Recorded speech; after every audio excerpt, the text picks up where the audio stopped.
Upaya menekan jumlah kasus KDRT, khususnya di Kota Ambon selama ini belum terlalu menggembirakan.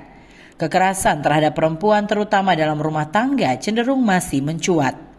Dinas Pemberdayaan Perempuan dan Perlindungan Anak Kota Ambon bahkan menyebutkan kasus KDRT masih menonjol saat ini. Kepala Dinas Pemberdayaan Perempuan dan Perlindungan Anak Kota Ambon Megi Lekatompesi mengungkapkan berbagai kasus terkait kaum perempuan sudah banyak dilaporkan ke kepolisian. Lekatompesi mengungkapkan dari sebagian banyak kasus KDRT yang dilaporkan juga ditangani Dinas PPAI dalam bentuk pendampingan korban hingga terselesaikan.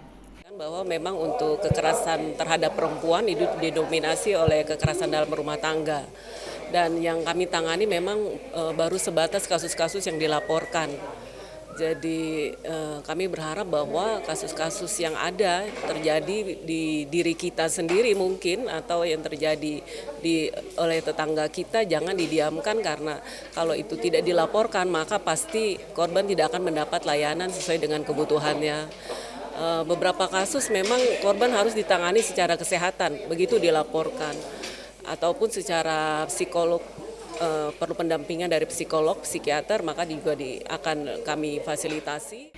Tanpa merinci seberapa banyak kasus yang dilaporkan, Lekatompesi menyatakan persoalan KDRT tetap menjadi perhatian Dinas PPPAI yang bersinergi dengan kepolisian.